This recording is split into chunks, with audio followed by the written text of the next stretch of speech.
사랑하는 성도 여러분, 오늘 이 시간 주님의 귀한 말씀 속에서 평안과 위로를 얻으시길 기도합니다. 잠시 세상의 무거운 짐을 내려놓고 살아계신 하나님의 음성에 귀 기울이는 복된 시간이 되기를 소망합니다. 만약 이 말씀이 여러분의 마음에 깊은 울림을 준다면 주변에 사랑하는 이들에게도 공유하여 하나님의 은혜를 함께 나누어 주십시오. 여러분의 작은 나눔이 지금 힘겨운 싸움을 하고 있는 누군가에게는 큰 힘과 희망이 될 수 있습니다. 주님의 이름으로 여러분을 축복합니다.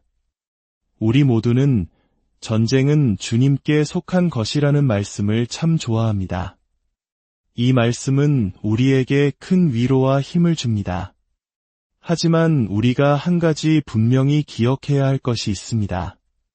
전쟁이 주님께 속했다고 해서 우리가 아무것도 하지 않고 가만히 앉아있기만 하면 하나님께서 모든 것을 다 해결해 주신다는 뜻은 아니라는 사실입니다.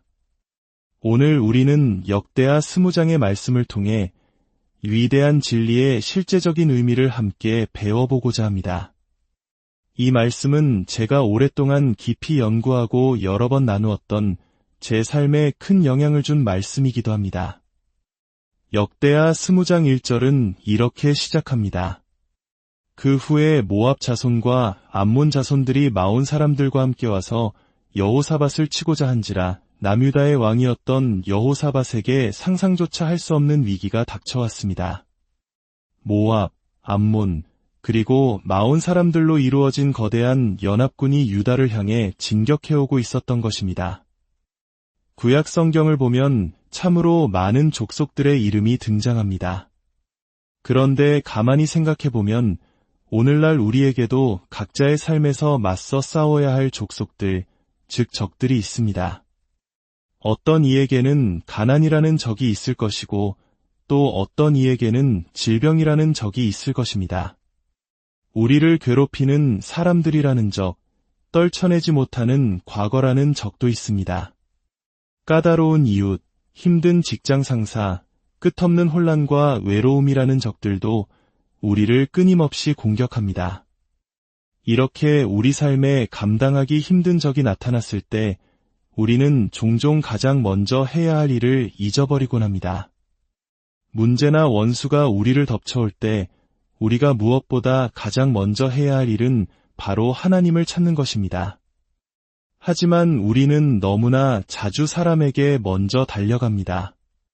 물론 사람에게 조언을 구하는 것이 잘못되었다는 말은 아닙니다. 하지만 어떤 사람에게 조언을 구하기 전에 먼저 하나님께 기도하며 하나님, 제가 저 사람에게 찾아가 조언을 구하는 것이 맞습니까? 라고 물어야 합니다.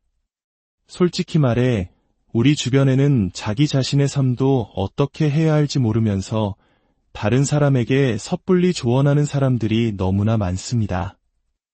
그러므로 가장 지혜로운 방법은 하나님을 먼저 찾는 것입니다. 어쩌면 하나님께서는 우리가 다른 누구에게도 가지 않기를 원하실 수도 있습니다. 어쩌면 우리가 너무 오랫동안 사람에게만 의지해왔기에 이제는 우리 스스로 하나님의 음성을 듣는 법을 배우기를 원하시는지도 모릅니다. 아멘. 그러니 우리는 모든 일에 있어서 가장 먼저 하나님께 나아가야 합니다. 여호사밧 왕은 이 사실을 잘 알고 있었습니다. 역대하 20장 2절과 3절을 보면 한 사람이 여호사밧에게 와서 보고합니다. 큰 무리가 바다 저편 아람에서 왕을 치러 오는데 이제 하사손담할 곳 엔게디에 있나이다 하니 적군이 이미 국경을 넘어 엔게디에 도착했다는 급박한 소식이었습니다. 이 지명을 잘 기억해 두십시오. 이야기의 끝에 적들이 모였던 바로 이 장소의 이름이 완전히 새로운 의미를 갖게 되기 때문입니다. 때로는 우리의 가장 치열한 전쟁터가 가장 위대한 축복의 장소가 되기도 합니다. 여러분, 한번 생각해 보십시오. 여러분의 삶에서 가장 힘들고 어려웠던 시간을 통해 가장 많은 것을 배우지 않으셨습니까? 인생의 가장 큰 교훈은 고난 속에서 찾아올 때가 많습니다.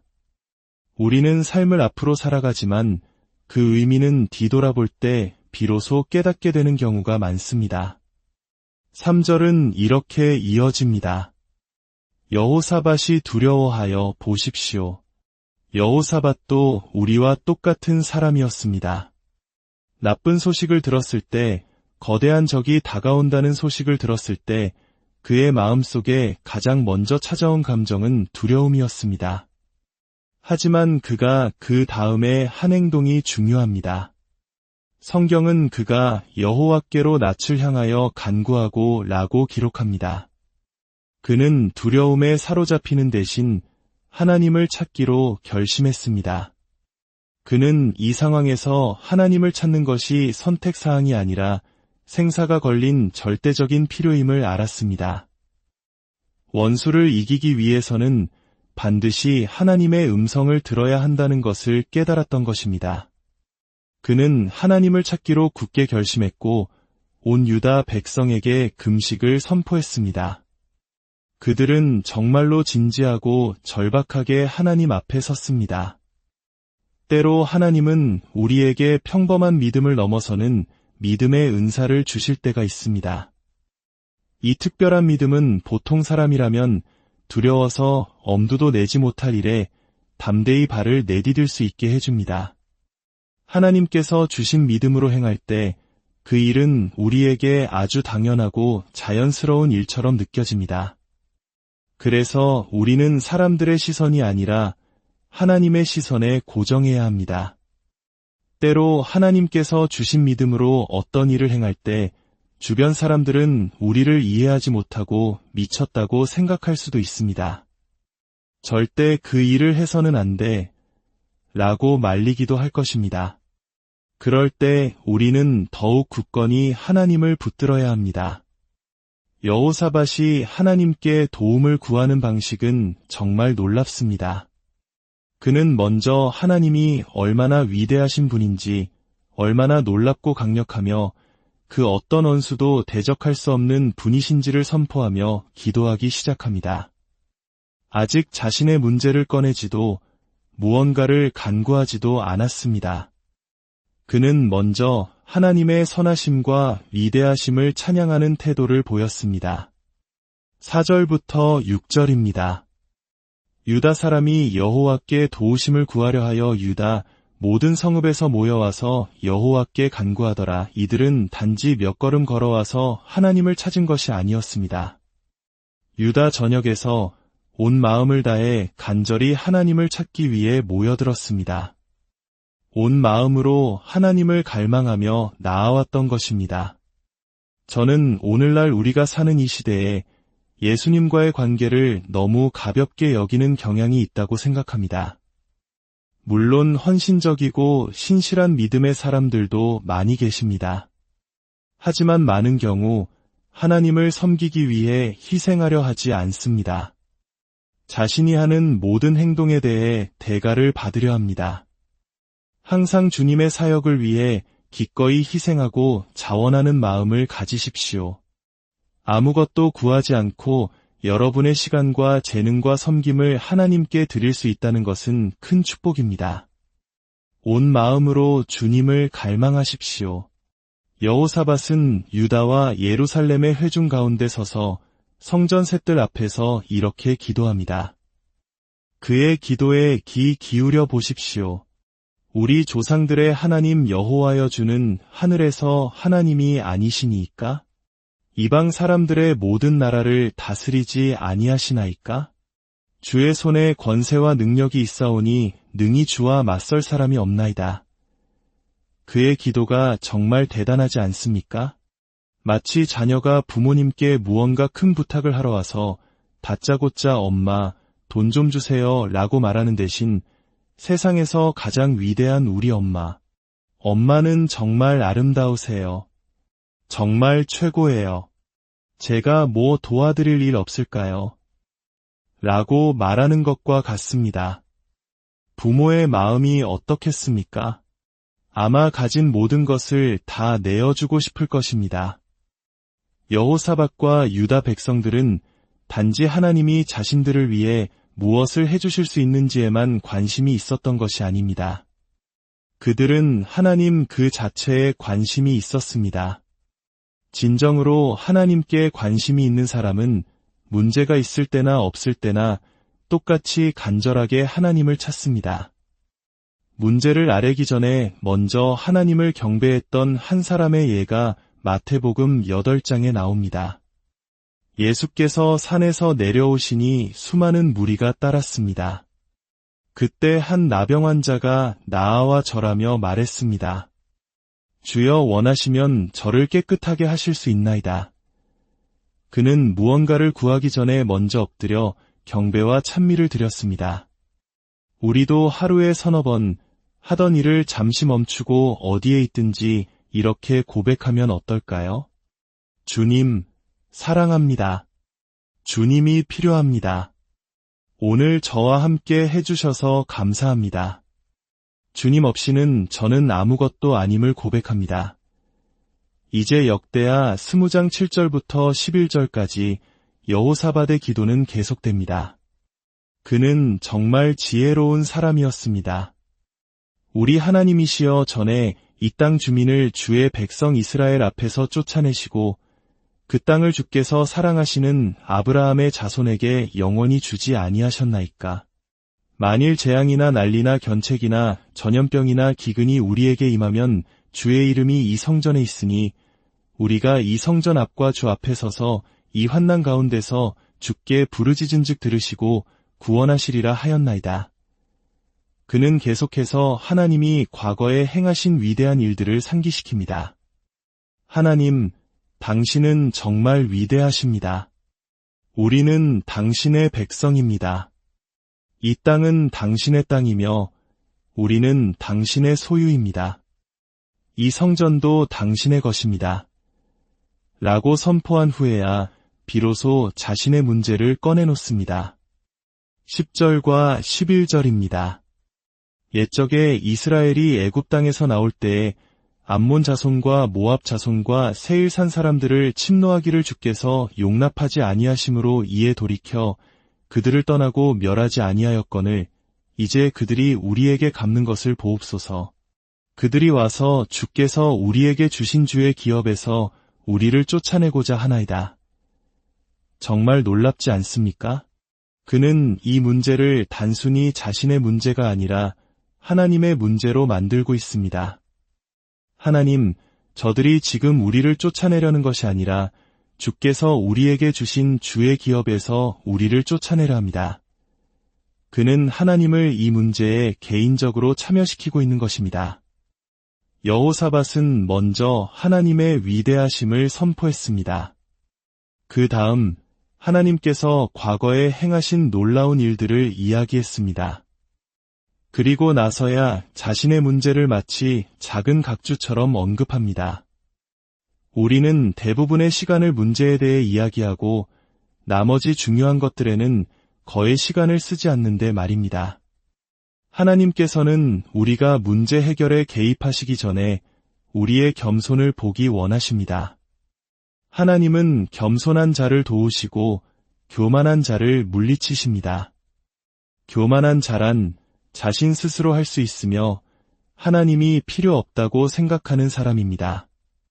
베드로전서 5장 5절 후반부는 이렇게 말씀합니다.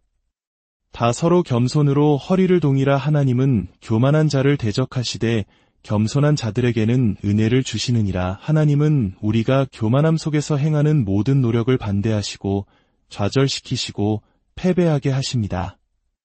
우리가 스스로를 낮출 때까지 말입니다. 그리고 우리가 겸손해질 때 오직 그때에만 우리를 도우십니다. 이렇게 기도해야 합니다. 하나님, 저는 이것을 할 능력이 없습니다. 저는 무엇을 해야 할지조차 모릅니다. 하지만 제 눈은 주님을 향해 있습니다. 제가 할 수 없는 일을 주님은 하실 수 있음을 믿습니다.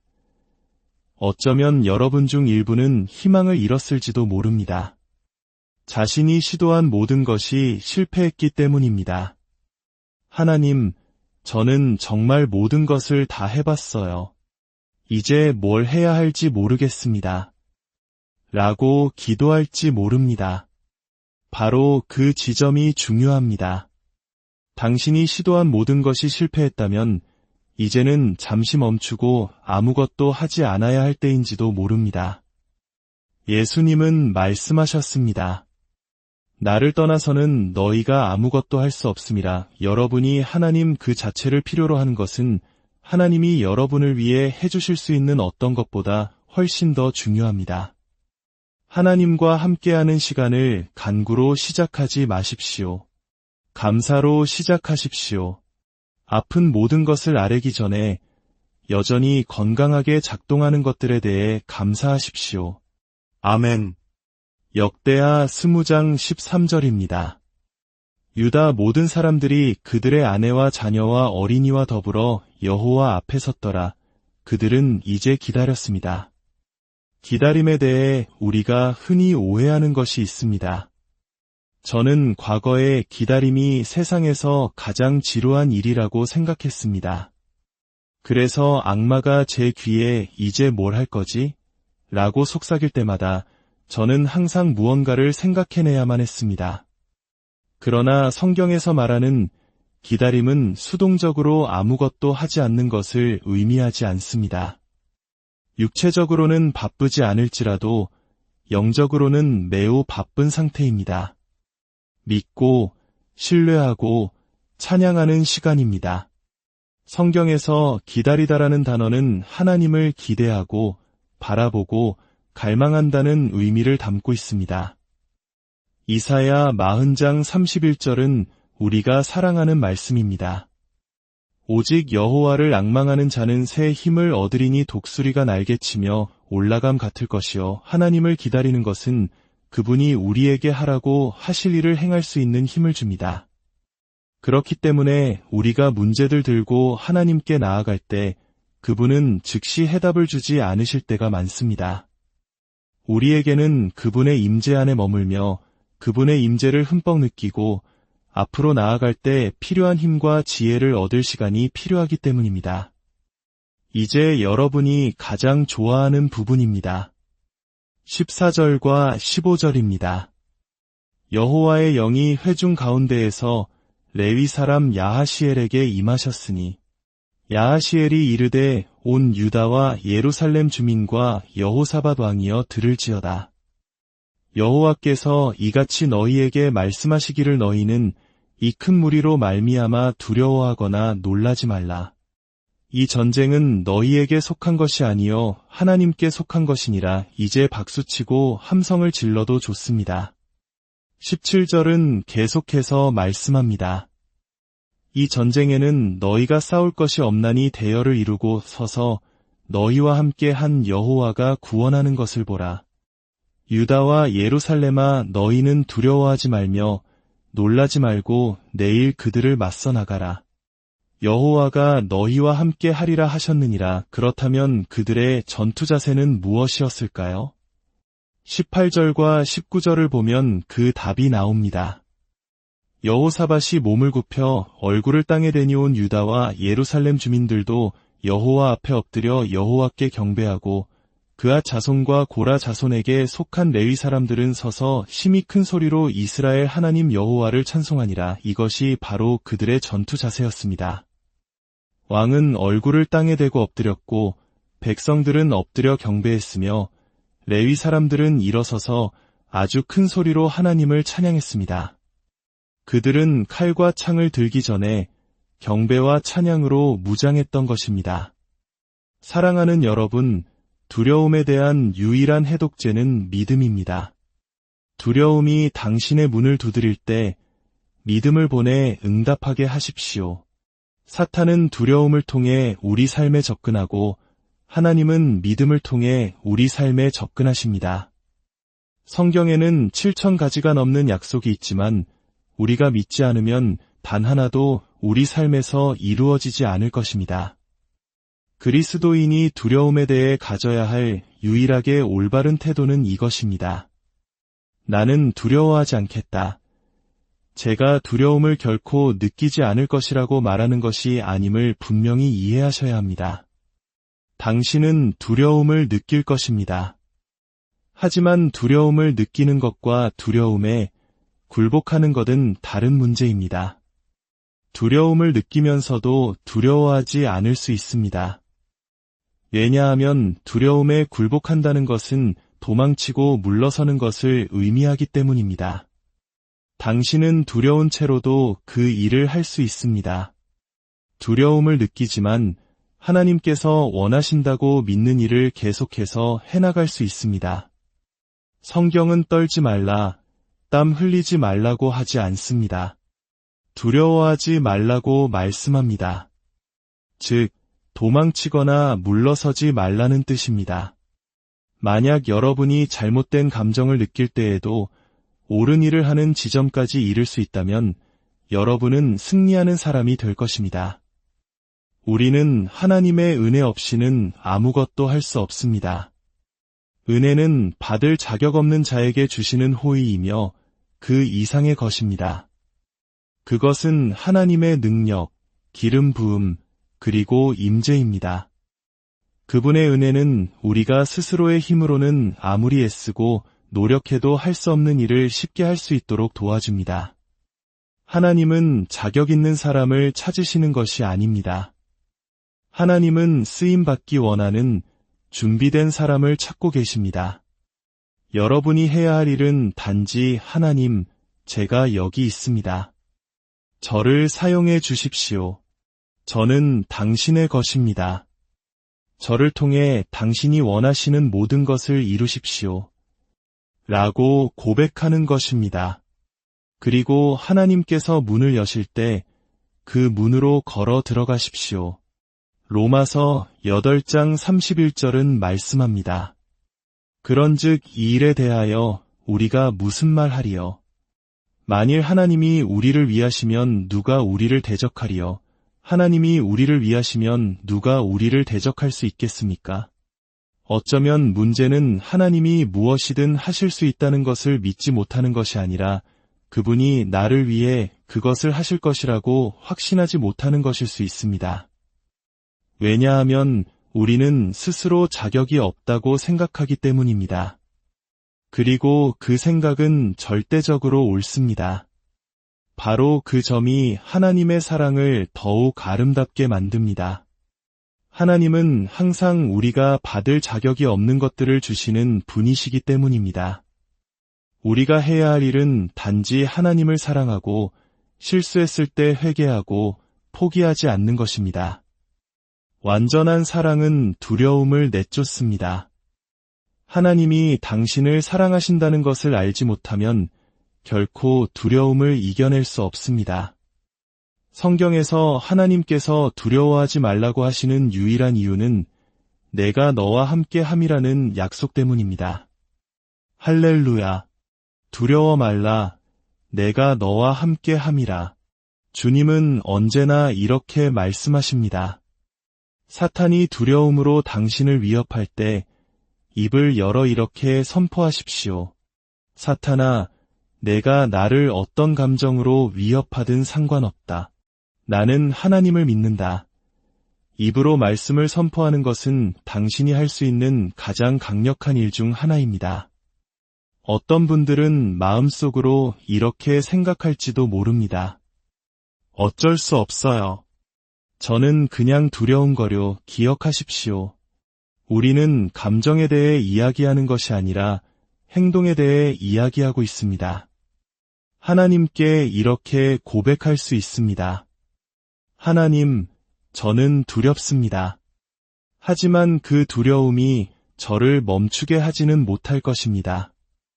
왜냐하면 주님은 제가 느끼는 어떤 감정보다 더 위대하시기 때문입니다. 제가 어떻게 느끼는지는 중요하지 않습니다. 제가 무엇을 하는지가 중요합니다. 여러분, 혹시 여러분이 원하는 것을 얻지 못할까 봐 두려워하고 있습니까? 그 두려움은 우리로 하여금 스스로의 힘으로 문제를 해결하려는 유혹에 빠지게 합니다. 하지만 기억하십시오. 만약 당신이 그것을 얻지 못했다면 그것은 당신이 가져서는 안 되는 것이기 때문일 수 있습니다.